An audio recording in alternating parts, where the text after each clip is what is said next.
പ്രതിപക്ഷ നേതാവിന്റെ യാത്ര വരുന്നതിന് മുൻപ് കളമശ്ശേരി മണ്ഡലത്തിൽ വി അബ്ദുൽ ഗഫൂർ മണ്ഡലത്തിലാകെ യാത്ര നടത്തുകയാണ്. ശരിക്കും പറഞ്ഞാൽ നിയമസഭാ തെരഞ്ഞെടുപ്പ് അടുത്തിരിക്കെ മണ്ഡലം മുഴുവൻ അങ്ങ് യാത്ര നടത്തുന്നു. കളമശ്ശേരിയിൽ UDFന്റെ ജയസാധ്യത ഈ തെരഞ്ഞെടുപ്പിൽ എത്രമാത്രമുണ്ട്? കേരളത്തിലൊട്ടാകെ UDFന് വിജയസാധ്യതയുണ്ട്. അതുപോലെ തന്നെ കളമശ്ശേരിയിലും വിജയസാധ്യതയുണ്ട്. ഇതിപ്പോൾ ബഹുമാനപ്പെട്ട പ്രതിപക്ഷ നേതാവ് നടത്തുന്ന പുതുയുഗ യാത്രയുടെ ഒരു സന്ദേശം അറിയിക്കുന്നതിന് വേണ്ടിയുള്ള യാത്രയാണ്. ഇന്ന് 4ാമത്തെ ദിവസം ഇന്ന് സമാപിക്കുകയാണ്. വൈകുന്നേരം സമാപിക്കുമ്പോൾ ബഹുമാനപ്പെട്ട DCCയുടെ പ്രസിഡന്റ് ശ്രീ മുഹമ്മദ് ഷിയാസ് സമാപന സമ്മേളനം ഉദ്ഘാടനം ചെയ്യും. UDF ഒറ്റക്കെട്ടായി നിന്നുകൊണ്ട് UDFന്റെ മണ്ഡലം കമ്മിറ്റിയാണ് ഇത്തരമൊരു സന്ദേശയാത്ര നടത്തുന്നതിന് തീരുമാനമെടുത്തത്.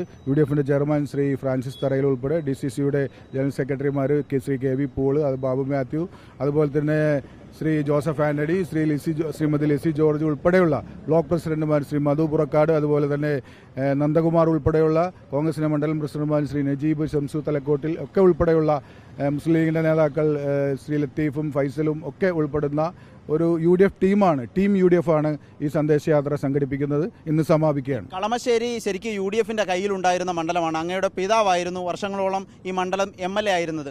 കഴിഞ്ഞ തവണ കയ്യിൽ നിന്ന് പോയി. ഇത്തവണ അത് വീണ്ടും തിരിച്ചു പിടിക്കാൻ എന്ത് സാധ്യതയാണ് കളമശ്ശേരിയിലുള്ളത്? കളമശ്ശേരിയിൽ UDFന് വിജയിക്കാൻ ഏറ്റവും നല്ല സാധ്യതയുണ്ട്. കേരളത്തിലൊട്ടാകെ UDFന് അനുകൂലമായ സാഹചര്യമാണുള്ളത്. ആ സാഹചര്യം തന്നെ കളമശ്ശേരിയിലും നിലനിൽക്കുന്നുണ്ട്. കളമശ്ശേരിയിൽ പ്രത്യേകിച്ച് കഴിഞ്ഞ പ്രാവശ്യത്തെ രാഷ്ട്രീയ സാഹചര്യമല്ല ഇപ്പോൾ ഉള്ളത്. കേരളമൊട്ടാകെ ഒരു നല്ല സാഹചര്യമുണ്ട്. അത് കളമശ്ശേരിയിലുമുണ്ട്. ഇതിൽ ഏറ്റവും പ്രധാനപ്പെട്ട കാര്യം P. രാജീവ് എന്ന വ്യവസായ മന്ത്രിയാണ് LDFന്റെ സ്ഥാനാർത്ഥിയെ ഇപ്പോൾ തന്നെ നമുക്ക് ലഭിക്കുന്ന വിവരങ്ങൾ. അങ്ങനെയെങ്കിൽ കഴിഞ്ഞ 5 വർഷത്തെ എങ്ങനെയാണ് വിലയിരുത്തുന്നത് ജനങ്ങൾ? കഴിഞ്ഞ 5 വർഷം, അതായത് നമ്മൾ ഐക്യജനാധിപത്യ മുന്നണി ഈ നിയോജക മണ്ഡലത്തെ പ്രതിനിധാനം ചെയ്യുമ്പോൾ ഇവിടെ നടത്തിയ വികസന പ്രവർത്തനങ്ങൾ എന്ന് പറയുന്നത് നമുക്ക് കാണാൻ കഴിയുന്ന വികസന പ്രവർത്തനങ്ങളാണ്. ജനങ്ങൾക്ക് നമുക്ക് കാണിച്ചു കൊടുക്കാൻ കഴിയുന്ന വികസന പ്രവർത്തനങ്ങൾ നമ്മളിവിടെ നടത്തിയിട്ടുണ്ട്.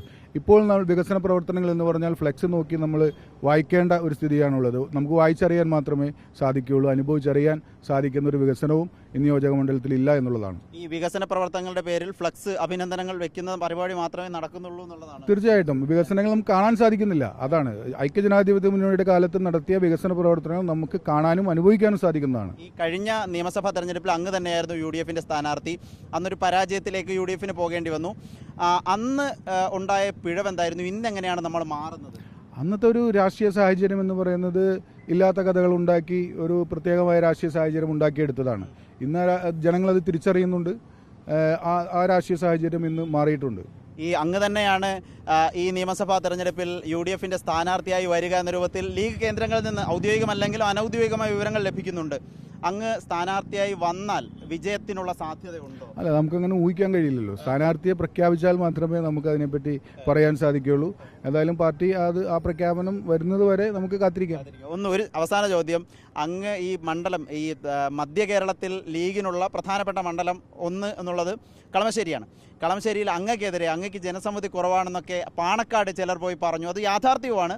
അങ്ങനെ ചില കാര്യങ്ങൾ കൂടി ഇതിനിടയിൽ നടക്കുന്നു. ഞാൻ അതിനേക്കൊന്നും പോകുന്നില്ല. ഞാൻ കമന്റ് ചെയ്യാൻ ആഗ്രഹിക്കുന്നു. ജനപിന്തുണ ഇല്ല എന്നാണ് ഇവിടുത്തെ ഒരു വിഭാഗം പറയുന്നത്. അല്ല, അതിനെ ഞാൻ കമന്റ് ചെയ്യാൻ ആഗ്രഹിക്കുന്നില്ല. അത് ഞാൻ കമന്റ് ചെയ്യുന്നില്ല. ജനങ്ങളെ തീരുമാനിക്കട്ടെ, അതിലേ പറയാൻ പറ്റുള്ളൂ. ഏതായാലും ഇത്തവണ കളമശ്ശേരി അബ്ദുൽ ഗഫൂറിനൊപ്പമാണ്. അങ്ങനെ പറയാൻ പറ്റില്ല. ജനങ്ങൾ UDFനൊപ്പമാണ്. അതാണ് കറക്റ്റ്. അബ്ദുൽ ഗഫൂർ തന്നെ സ്ഥാനാർത്ഥിയാവും തന്നെയാണ് ഇവിടെ നിൽക്കുന്ന ആളുകളെ കാണുമ്പോൾ അവരുടെ കയ്യടി കേൾക്കുമ്പോൾ മനസ്സിലാവുന്നത്. ഏതായാലും കൃത്യമായ നിലപാട്. വീഡിയോ ജേർണലിസ്റ്റ് വിജേഷിനൊപ്പം റിപ്പോർട്ടർ ആദിൽ പാലോടൻ, റിപ്പോർട്ടർ, കൊച്ചി.